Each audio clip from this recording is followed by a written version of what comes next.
እግዚአብሔር ለዘላለም የማይዛነፍ ባህሪው ምህረቱና ጽድቁ ነው። እግዚአብሔር መሐሪ ነው መቼ? ለዘላለም። ጻድቅ ነው እስከ መቼ? ለዘላለም። ዳዊትን እንደውም ብዙ ጊዜ ጠቅሰዋለሁ እዚህ እግዚአብሔር ያለው እቀጣለሁ ሲለው እንደው አለው በክፉ ሰዎች እንዳትጥለኝ፣ በጣም በሚወዱኝ እጅ እንዳት ወዳጅም ሲመታ በራሴ እጅ ላይ አትጣለኝ እኮ ነው። አንተም ራስን ብቀጣ አትችለው። አንተ እጅ ላይ አርገኝና የፈለከውን አርጋለሁ። ያቀዋል ዳዊት የሆነ ነገር አድርጎ ሮጦ እግዚአብሔር ስር ይደበቃል።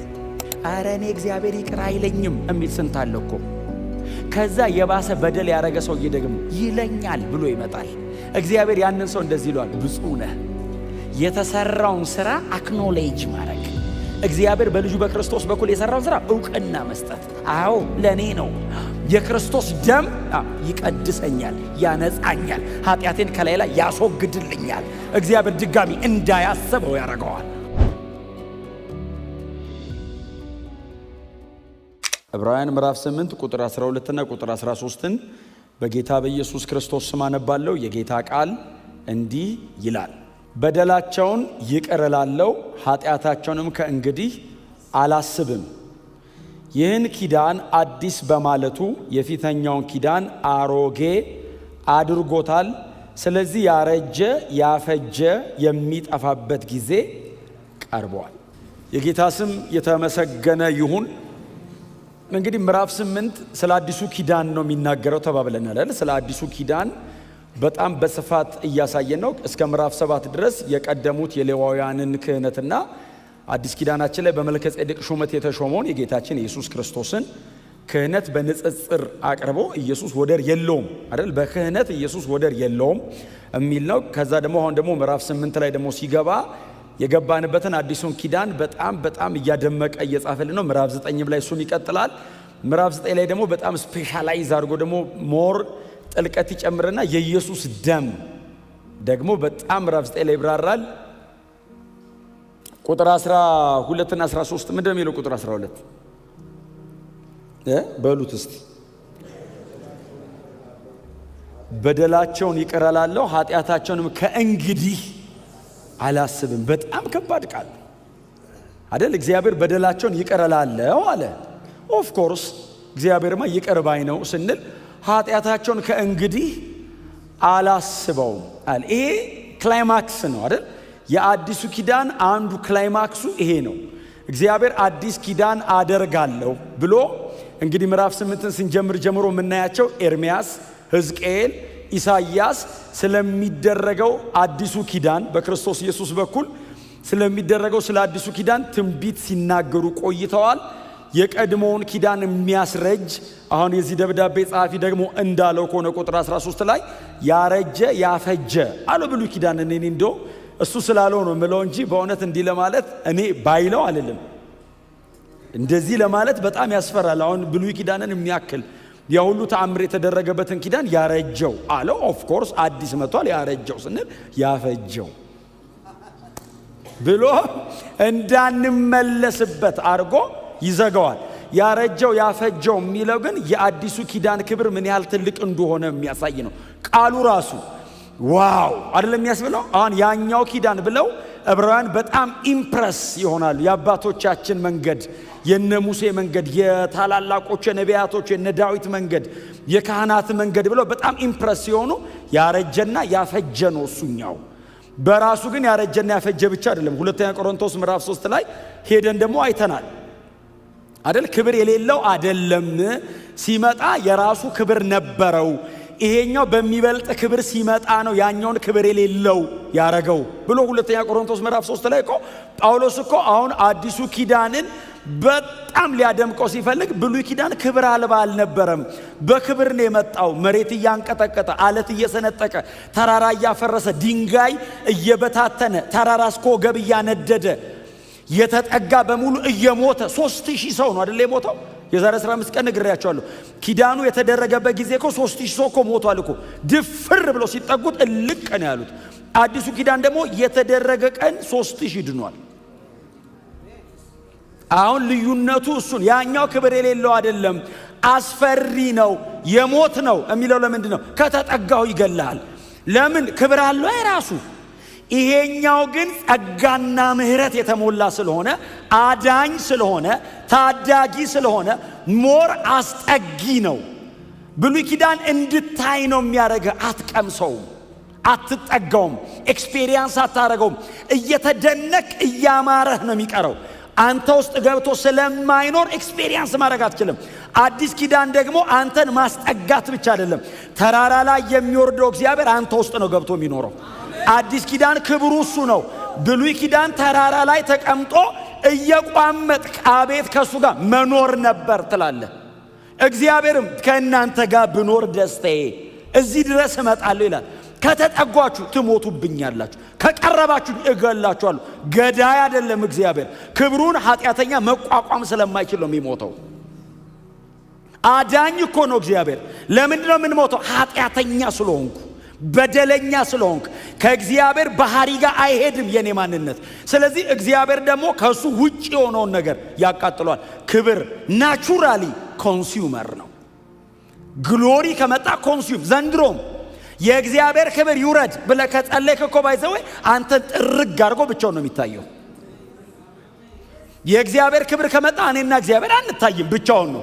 ስለዚህ አንተን ጥርግ ያደርግና ብቻውን ይታያል። ለምንድን ነው እግዚአብሔር ሌላውን ጥርግ የሚያደርገው? ብቻውን ነው መታየት የሚፈልገው። ክብር አያጋራህም፣ ምስጋና አያሻማህም። አዲስ ኪዳንም ቢሆን ክብር አትጋራም። አብረን እንከብራለን ማለት በከበረበት ያከብራሃል ነው እንጂ ምስጋና ያጋራሃል አይደለም። ድሮም ዘንድሮም እግዚአብሔር ያው ነው። አፕሮች የሚያደርግበትን መንገድ ነው የቀየረው እንጂ እግዚአብሔር አይቀየርም። ለዘላለም እግዚአብሔር አንቼንጀብል ነው፣ ሊለወጥ አይችልም። በራሱ በማንነቱ ዘላለማዊ ነው፣ የማይቀየር ነው። ኢንቲቲው አይቀየርም። ምንድነው ታዲያ የቀየረው? አፕሮች። ድሮ በዛኛው በብሉይ ኪዳን አቶንመንት፣ በብሉይ ኪዳን መስዋዕት፣ በብሉይ ኪዳን በጊደር በመናምን ነው። አሁን በልጁ በኩል ነው። አሁን እግዚአብሔር መጨበጥ ይችላል። መጨበጥ ችሏል ማለት እግዚአብሔር ወርዷል ማለት አይደለም። ትርጉሙ አንተን አውጥቷል ማለት ነው። ጽድቅ ቀንሶ አይደለም ያስጠጋ፣ ክፍያህን ከፍሎልህ አቀርቦ ነው። እግዚአብሔር ለዘላለም የማይዛነፍ ባህሪው ምህረቱና ጽድቁ ነው። እግዚአብሔር መሐሪ ነው መቼ? ለዘላለም። ጻድቅ ነው እስከ መቼ? ለዘላለም። አይጣረስም ሁለት ባህሪው። አንተ በጣም ጻድቅ ኮንክ መሐሪ አትሆንም፣ ትከፍላለህ። በጣም መሐሪ ኮንክ ደግሞ ጽድቅ ላይ ኮምፕሮማይዝ ታደርጋለህ። ቆይ እንለፈው ትላለህ። እግዚአብሔር እንለፈው አይልም። ጻድቅ ነው በባህሪው። እስቲ አሜን በሏ። ራይቸስ ነው መቼ? ለዘላለም። ታዲያ ጥላሁንን እንዴት አድርጎ ነው የተቀበለው? ኢየሱስን መሃል ከፍሎ። ኢየሱስ ሞቶ ነው የጠራኝ እንጂ እግዚአብሔር ኮምፕሮማይዝ አድርጎ አይደለም። እግዚአብሔር ኮምፕሮማይዝ አያደርግም። አሜን በሉ። የድሮ ጻድቅ የዘንድሮ መሐሪ እንደሱ አይነት አይደለም። እግዚአብሔር ድሮም ዘንድሮም መሐሪም ጻድቅም ነው። የምህረት ዲግሪው በጣም የጨመረው ኢየሱስ መሃል ሲመጣ። ክብር ለእግዚአብሔር ይሁን። እና ይሄኛው የአዲስ ኪዳን ክላይማክስ ነው። የአዲስ ኪዳን ክላይማክስ ነው። ቁጥር 12 የዚህ የተደረገው ኪዳን አንዱ በጣም ክላይማክሱ። ብሉይ ኪዳን እኮ ነው። ብሉይ ኪዳን እኮ ኢትስ ኮቨናንት አይደል? ዲያቴኬ የብሉይንም የአዲሱንም እኮ ዲያቴኬ እኮ ነው። እኩል ነው ኪዳን የተደረገው።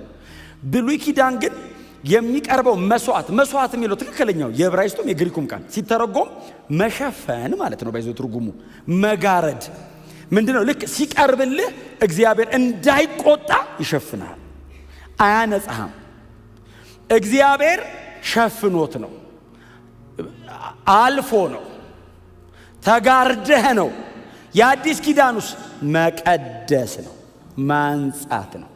ምንድነው የሚለው? ቁጥር 12 በደላቸውን ምን እላለሁ? ይቅር እላለሁ። ከዛስ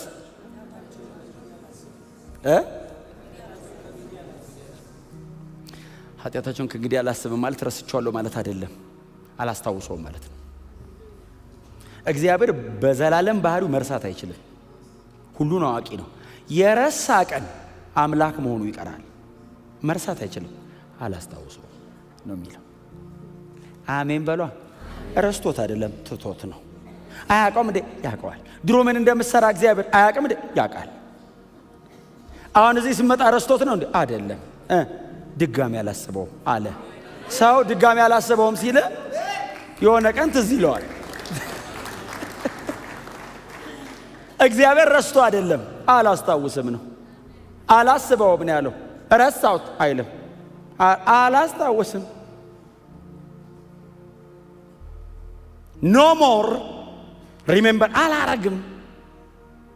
አይረሳም፣ አያስታውስም።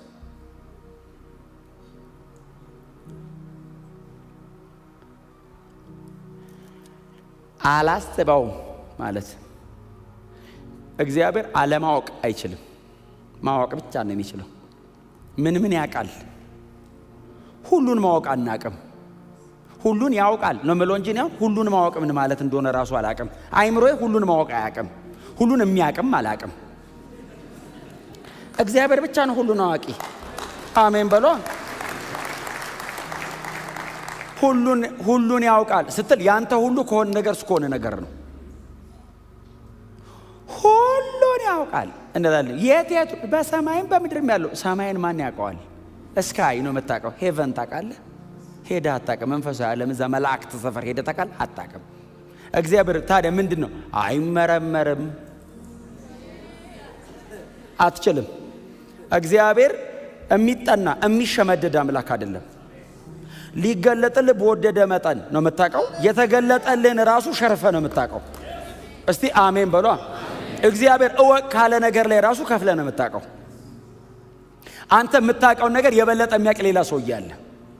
የሆነ ሰውዬ ሲመጣ ደግሞ ከሱ በተሻለ ያጠና ደግሞ ይመጣል። በጣም ስፔሻላይዝ ያደረገ ሰው ይኖራል። እግዚአብሔር እሷን ነገር የሆነ ቀን ና ያለው ና ያለውን አንተ መርምረ ፕላንት ሴል እኮ ተጠንቶ አላለቀም። እግዚአብሔርን ቶ ና ብሎ ከጠራው መካከል የፕላንት ሴል ቤቱ ላስረዳ። ውሃ ስንት ፐርሰንቱ ነው? እኔ ረሳሁት በእውነት ትንሽ ቆይ መሰለኝ 35% ነው ምድር ላይ ያለ የውሃ ክፍል አጠቃላይ የታወቀው ምን እንዳለበት ራሱ የሚታወቀው 65% ምናምን 70%ቱ ምን ይኑርበት ማን ይኑርበት ምን ይደረግበት ማንም አያውቅም። ሄደን አናውቅም። እንኳን ፈጣሪውን ነው የምልህ የተፈጠረው ራስህን መች ታውቀዋለህ? እግዚአብሔር እኔ መሐሪ ነኝ ይላል። የስ በቃ ገብቶኛል፣ እሱ ተረድቼዋለሁ። እግዚአብሔር መሐሪ ነው ስባል አሜን እላለሁ። በጣም አስደናቂ እልና በመናውክ እኔን ማረኝ፣ እኔን ከማረ እላለሁ። የራሴ ይታየኛል፣ የሷ አትንኩ። በቃ መሐሪ ነው፣ ገብቶኛል፣ በዚህ እኖራለሁ። ክብር ለእግዚአብሔር ይሁን። እና እግዚአብሔር መጣና እንደዚህ አለ፣ ኃጢአታቸውን ምን አለም በደላቸውን ይቅር።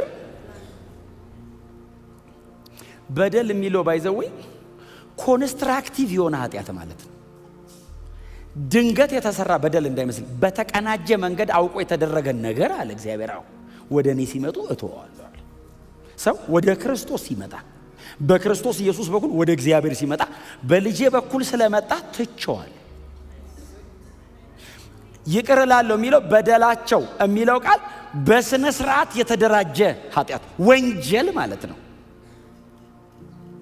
ማንም ቢያገኝ ፍርድ ፊት አቁሞ ሊያስፈርድብህ የሚችል ቀጥሎ ኢንቴንሽናሊ የተሰራ ስራ ማለት ነው። አምልጦ ድንገት ሳይሆን አውቀ አቅደ የተሰራ ስራ ማለት ነው። አዲኪያ የሚል ግሪክ ቃል ነው የሚጠቀመው። አዲኪያ ማለት በውስጥ ያለ ሐሳብና በእጅና በእግር የተሰራ ድርጊት ማለት ነው። እቅድ አድርጎ በስነ ስርዓት ፕላን አድርጎ ዲዛይን አድርጎ የተሰራ አለ እግዚአብሔር። ልገለው የምችልበትን በደል ወደ እኔ በክርስቶስ በኩል ሲመጣ ይቅር እለዋለሁ፣ ትቼዋለሁ እለዋለሁ። ኃጢአቱን ደግሜ ክብር ለኢየሱስ ይሁን። እግዚአብሔር ብቻ ነው እንደዚህ የሚያደርግ አምላክ። ይሄ ባይዘው አምላክነቱ እኮ ነው። ማንም የሆነ በደል ካገኘ ደግመ እስከማትሰራው ድረስ ነው የሚተውህ። የደገምክ ቀን የድሮን የረሳውልህ እንዳይመስልህ። ከዚህ በኋላ ካረክ እግዚአብሔር እንደዚህ አለ፣ ረስቼው አይደለም አላስበው። የሆነ ነገር ስትሰራ የድሮን አይልም፣ ከዚህ ነው የሚጀምረው። በጣም ኮንደምኔሽን፣ ይሄውን መከሰስ አይምሯቸው ላይ ያለ ሰዎች፣ በጣም በበደለኝነት ስሜት የምትሰቃዩ እግዚአብሔር እንዴት ይቀበለኛል የምትሉ ሰዎች ደግሜ አላስበው። ይሄ የሕያው የእግዚአብሔር ቃል የጸና የትንቢት ቃላችን ይሄ ነው። ድጋሚ አላስበው። አሁን በዚህ የእግዚአብሔር ቃል እውነት በህይወት ኑሩ። በጣም ብዙ ሰው ባይዘወይ በዚህ አይነት ጊልቲ ኮንሺየስ ነው የሚኖረው። አይችልም፣ ቀና ማለት አይችልም፣ መራመድ አይችልም። እየመጣ ይኮረኩመዋል፣ ይመታዋል፣ ይኮንነዋል። እግዚአብሔር መጣና እንደዚህ አለ፣ የኔ አይደለ እንዴ? አዎ አላስበው። ኃጢአቴንስ ይቅር ብያለሁ፣ በደሌንስ ትችላለህ። አላስበው አላስበው።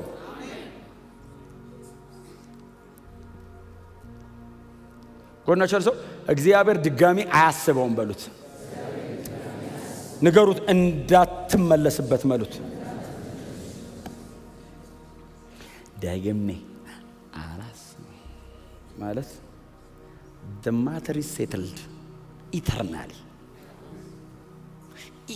እግዚአብሔር ሴትል አድርጌዋለሁ ማለቱ ነው። ኢተርናሊ ሴትል አድርጌዋለሁ እና በሰላም ሂድ። ከመዝሙር የተጠቀሰ ቃል ነው። ሮሜ 4 ላይ ሄደን አንድ ቃል ነበር 4 ጀምሮ ላንብብላችሁ። እንደዚህ ይላል ሮሜ ምዕራፍ 4 ከቁጥር 4 ጀምሮ፣ አንድ ሰው ሥራ ከሰራ ደሞዙ እንደ ስጦታ ሳይሆን እንደ ተገቢ ዋጋው ይቆጠርለታል። ነገር ግን ለማይሰራ ኃጥኡን ሰው ጻድቅ በሚያደርግ በእግዚአብሔር ለሚያምን ሰው እምነቱ ጽድቅ ሆኖ ይቆጠርለታል አለና ቁጥር 6 ላይ ዳዊትም ጽድቅ ያለ ሥራ ስለሚቆጠርለት ሰው ብጽዕና እንዲህ ብሏል፣ መተላለፋቸው ይቅር የተባለላቸው ኃጢአታቸው የተሰረየላቸው ብፁዓን ናቸው። ኃጢአቱን ጌታ ከቶ የማይቆጥርበት ሰው ብፁዕ ነው። በጣም በትህትና ጎናችሁ ያሉ ሰው ብፁዕ በሉት።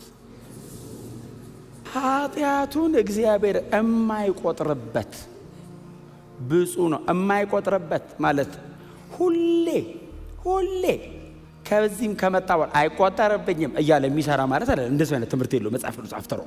እንደዚህ አይነት ትምህርት የለውም። እንደዚህ አይነት ነገር አናወራም እዚህ ቤት። እያወራ ያለው ምንድነው? እስከ ዛሬ አድርጎ ሆኖ መጥቶ በእግዚአብሔር ፊት ውድቅ ሲል እግዚአብሔር አልቆጥረውም የባለፈውን። ዳዊት እንደዚህ ያለ ብፁዕ ነው። እንደው የማርከው ዳዊት ያውቃላ ምን ያልሰራው ስራ አለ። ዳዊት ምን ያህል ሆነዋል ቤተ መቅደስ ካልሰራው ሲል እግዚአብሔር ምንድነው ያለው? እጅ ደም በደም ነው አለው። ይሄን ሁሉ ስፈጅ ኖረ መተል ስርዓት ሰራም ካንተም ይወለዳል ያ ልጅ አለ። እሱ ምን የሰላም ሰው ነው፣ እሱ ይሰራልኛል፣ አንተ አትሰራም አለ። እግዚአብሔርስ ምህረት አድርጌልሃለሁ ብሎት ከዘርህ ወይንም ከትውልድ ዙፋን ላይ የሚቀመጥ አይጠፋም አለው። ተንበርክኮ ኃጢአቱ ማይቆጠርበት ሰው ያን ሁሉ አድርጎ እግዚአብሔር መጥቶ እንደዚህ ሲለው ዳዊትን እንደውም ብዙ ጊዜ ጠቅሰዋለሁ እዚህ እግዚአብሔሩ ያለው እቀጣለሁ ሲለው እንደው አለው በክፉ ሰዎች እንዳትጥለኝ፣ በጣም በሚወዱኝ እጅ እንዳት ወዳጅም ሲመታ ኧረ በራሴ እጅ ላይ አትጣለኝ እኮ ነው። አንተም ራስን ብቀጣ አትችለው። አንተ እጅ ላይ አርገኝና የፈለከውን አርጋለሁ። ያውቀዋል ዳዊት የሆነ ነገር አድርጎ ሮጦ እግዚአብሔር ስር ይደበቃል። አጥፍቶ ልመታው ስትል ልጅ እቅፍ አድርጎ ቢስም ማለት ነበር። አሁን ዳዊት የአባት ልብ ያውቃል። የአባት ልብ በደንብ አንደርስታ። አባቱ እኮ በደንብ ትሪት አላደረገውም። 6 ነው በደንብ የሚንከባከበው አባትየው።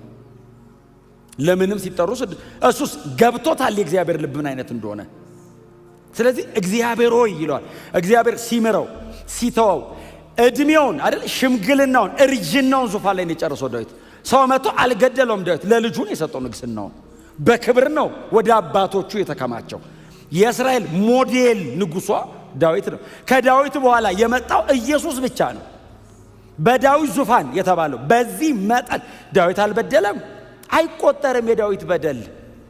ግን እግዚአብሔርስ ምህረት ያደርግለት። ዳዊትስ ፎር ግራንትድ አይወስደውም። ይገባኛል አይልም። እንደው ምህረት የገነነለት ኃጢአቱን የማትቆጥርበት ሰው ብሎ እዛው ይወድቃል እግዚአብሔር እግር ስር። እግዚአብሔር እንደገና እላዩ ላይ ያለውን አመዱን አራግፎ ዘይት ቀብቶ ተመልሶ ያመጣዋል። ወቶ ተዋጋ ድል አድርጎ መጣ ይላል። ከዛ ደግሞ ክብር ለኢየሱስ ይሁን። በእውነት ነው የምላችሁ፣ በዚህ ልብ በእግዚአብሔር ቤት መኖር አለባችሁ። ይሄ ዲስ ኒው ቴስተመንት፣ ይሄ አዲስ ኪዳን ነው። በብሉይ ኪዳን እንደዚህ አይነት መዝሙር ከዘመረ ሰው ብሉይ ኪዳን ተቀምጦ እነ ሙሴ በሰጡት ሕግ ውስጥ ተቀምጦ ሰው በስራ 9ኛን ጠብቀ አንዷን ሚስ ብታረክ ትሞታለህ በተባለበት ሰው ሰርቶ ይድናል ሕግ ጠብቆ ነው የምቀበለው በተባለበት ኪዳን ውስጥ ቁጭ ብሎ ኃጢአቱን ይቅር እምትለው እማትቆጥረበት ያለ ስራ የምታጸድቀው ሰው እንዴት የተመሰገነ ነው፣ ብፁዕ ነው ያ ሰው ብሎ መዘመር ከቻለ አዲስ ኪዳን ያለን እኔና እናንተ፣ የክርስቶስ ደም የፈሰሰልን እኔና እናንተ። እግዚአብሔር መጥቶ እንደዚህ እኮ አለ። በቃ እኔ አሁን ከዚህ በኋላ ባልሰብክስ ይሄንን ብቻ ይዛችሁት ብትሄዱስ በደልህን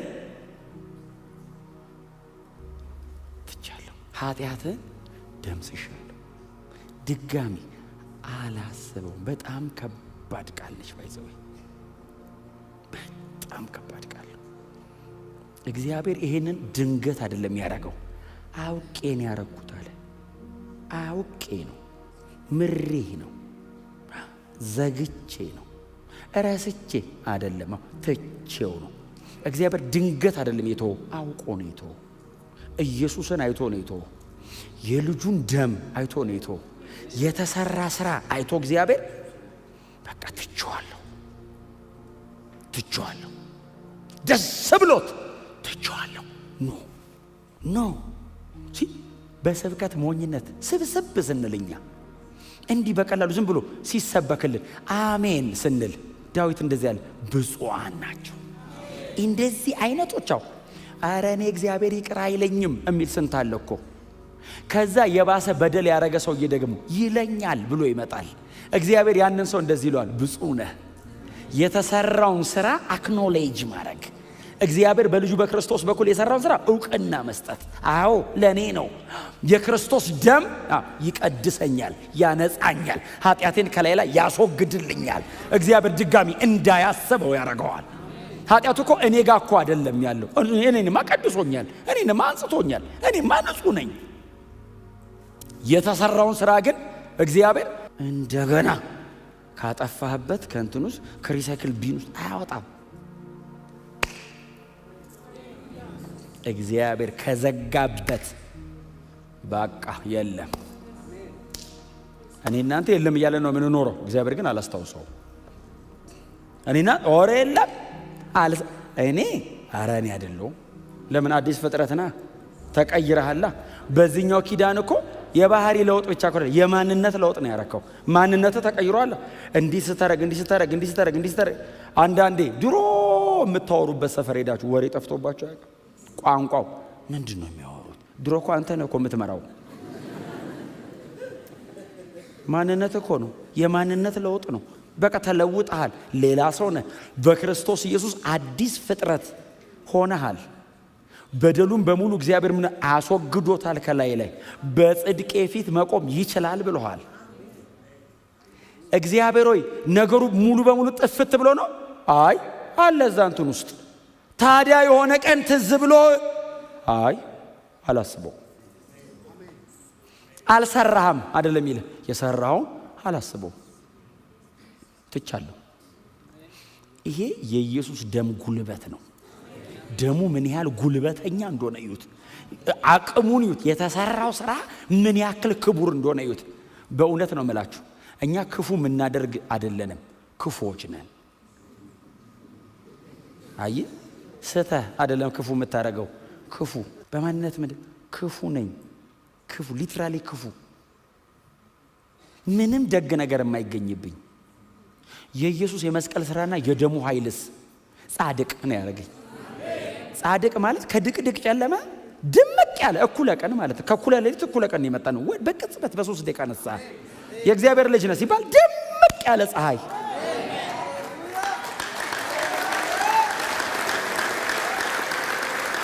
ይህንን ሰርተ ልታረገው እንደምትችል ካሰብክ የኢየሱስ እንደማክፋፋት ማለት እሱ ነው። ኧረ እኔ ድሮም እችል ነበር። ድሮም እኮ ባህሪ ጥሩ ነበር። ጥሩ የሚባል የለም፣ ክፉ ነው። በጣም ሳይኮሎጂካሊ ትሪት የተደረገ ሰው አይደለም እዚህ ቤት ያለው፣ ክርስቲያን ነው እዚህ ቤት ያለው። አሁን እንትን የማያረግ እንትን የማይሰራ እንትን የማይሆን አይደለም። እንደሱ አይነት አይደለንም። ህይወት ነው የተቀየረው። ህይወት እዚህ ቤት ከክርስቶስ ጋር ነው የምንኖረው። የዘላለም ህይወት ነው ያለን። እንዴ እንትን አላረግም እንትን አላረግም እንትን አያረግም። ልዩነታችን የባህሪ አይደለም፣ የህይወት ነው። እኔ የዘላለም ህይወት አለኝ። እስቲ አሜን በሏ። ህይወት ነው፣ ካራክተር አይደለም። ባህሪው ምንም ጥርጥር የለውም። ይሄ ህይወት ውስጥ ካለ እየወረሰ ይመጣል። ትቀየራለህ፣ ምንም ጥያቄ የለውም። እሱ ጥያቄ ውስጥ ራሱ አይገባም። ቀይር ያረጋል። ኢየሱስን የሚመስል ደቀ መዝሙሩ ያረጋል። ልዩነታችን ግን የባህሪ አይደለም። እማይዋሽ ምናምን እንደሱ አይነት አይደለም። እሱ ፍሬው ነው፣ ምንጩ ህይወቱ ነው። ምንጭ እዚሁ ከፍቶታል። የህይወት ልዩነት ነው ያለን። እንትን የማያረጉና የሚያረጉ ዓለም ላይ አይደለም እግዚአብሔር ያደረገው። የልጄ ህይወት ያለውና የሌለው ነው። ክብር ለኢየሱስ ይሁን። ይሄንን ማድረግ የቻለው ኢየሱስ ነው በመስቀል ስራ። አብም የተቀበለው የልጁን ስራ ነው። እኛንም የተቀበለን ኢየሱስን ብሎ ነው። በክርስቶስ በኩል ስትመጣ ነው ቁጥር 12ን ፉልፊል የምታረገው። አላስበውም፣ አዎ ትቼዋለሁ የሚልህ ይቅር ብያለሁ የሚልህ በክርስቶስ በኩል ስትመጣ ነው። ከዛ ውጭስ በፍጹም ልትጠጋው አትችልም እግዚአብሔርን። ክርስቲያን የሚመስል ሞዴፊክ ኦሪጂናል ካልሆን ካድነ እስቲ አሜን በላ። ባህሪው በጌታ አይመስልም። ሁን ብራዘር፣ አትምሰል፣ ሁን ና ወደ ጌታ። እስቲ አሜን በሏ።